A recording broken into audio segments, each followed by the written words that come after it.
L'enseignement d'aujourd'hui a pour titre La loi de Dieu, deuxième partie. Exode chapitre 25, les versets 1, 10 et 16. L'Éternel parla à Moïse et dit: Ils feront une arche de bois d'acacia. Sa longueur sera de 2 coudées et demie, sa largeur d'1 coudée et demie, et sa hauteur d'1 coudée et demie. Tu mettras dans l'arche le témoignage que je te donnerai. Quel est le témoignage dont Dieu fait référence ici? Ce qui se retrouve dans l'arche constitue le témoignage. Qu'est-ce qui est dans l'arche? Deutéronome chapitre 10, les versets 4 et 5. L'Éternel écrivit sur les tables ce qui avait été écrit sur les premières, les 10 paroles qu'il vous avait dites sur la montagne, du milieu du feu, le jour de l'assemblée. Et l'Éternel me les donna. Je retournai et je descendis de la montagne. Je mis les tables dans l'arche que j'avais faite, et elles restèrent là, comme l'Éternel me l'avait ordonné. Ce sont les 10 commandements qui sont à l'intérieur de l'arche. Le témoignage constitue les 10 commandements, la loi de Dieu. Où se trouve l'arche? Exode chapitre 25, les versets 17 et 18. Tu feras un propitiatoire d'or pur. Sa longueur sera de 2 coudées et demie, et sa largeur d'1 coudée et demie. Tu feras 2 chérubins d'or. Tu les feras d'or battu, aux 2 extrémités du propitiatoire. Exode chapitre 25, les versets 21 et 22. Tu mettras le propitiatoire sur l'arche, et tu mettras dans l'arche le témoignage que je te donnerai. C'est là que je me rencontrerai avec toi, du haut du propitiatoire, entre les 2 chérubins placés sur l'arche du témoignage. Je te donnerai tous mes ordres pour les enfants d'Israël. Les 10 commandements sont à l'intérieur de l'arche. L'arche est en dessous du propitiatoire. Dieu lui-même vient rencontrer Moïse du haut du propitiatoire. Le mot propitiatoire vient du terme hébreu kaporet, qui signifie siège de la miséricorde. Le propitiatoire est donc le siège de Dieu. Psaume 47, le verset 9. Dieu règne sur les nations. Dieu a pour siège son saint trône. Le propitiatoire ou siège de la miséricorde représente le trône de Dieu. Hébreux chapitre 8, les versets 1 et 2. Le point capital de ce qui vient d'être dit, c'est que nous avons un tel souverain sacrificateur qui s'est assis à la droite du trône de la majesté divine dans les cieux, comme ministre du sanctuaire et du véritable tabernacle, qui a été dressé par le Seigneur et non par un homme. Le texte dit que Jésus est le souverain sacrificateur d'un sanctuaire situé dans le ciel. Ce sanctuaire céleste est le vrai sanctuaire.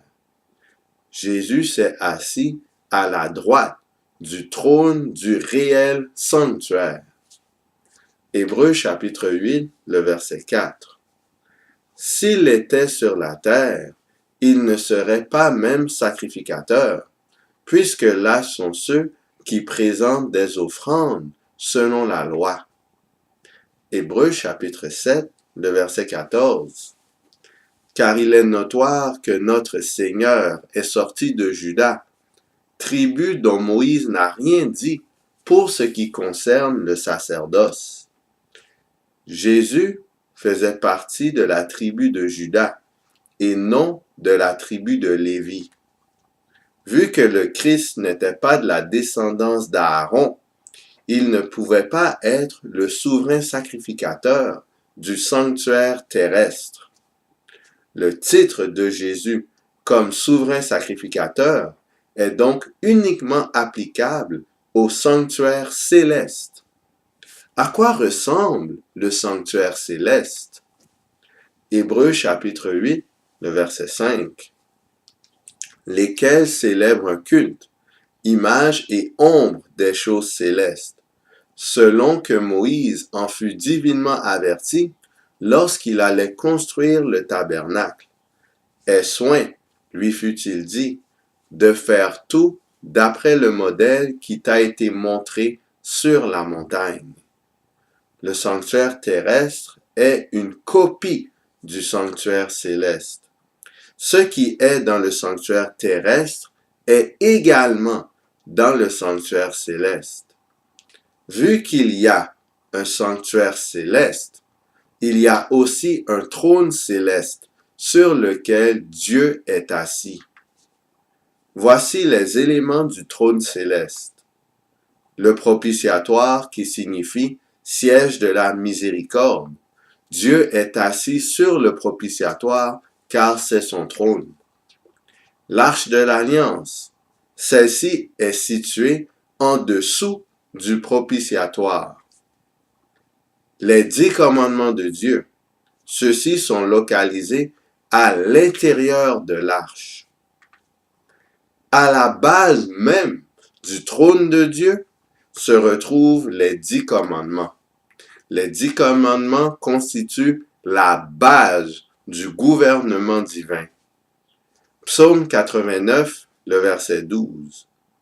C'est à toi qu'appartiennent les cieux et la terre.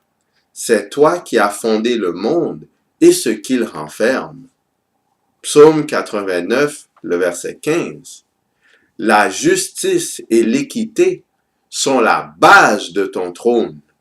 La bonté et la fidélité sont devant ta face.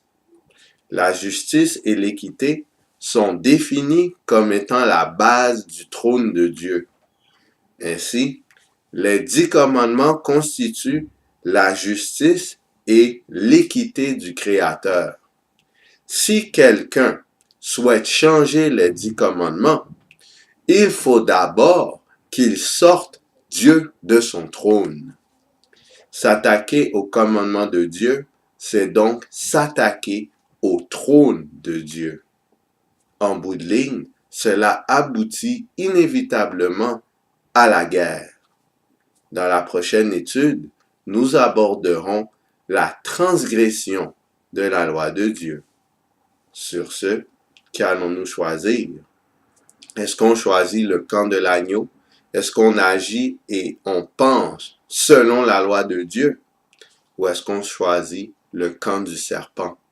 Et pensons-nous à transgresser la loi de Dieu? Que le Seigneur nous pousse à obéir à la loi de Dieu, tandis que Jésus intercède pour nous en tant que souverain sacrificateur du réel tabernacle dans le ciel. Que le Seigneur nous garde.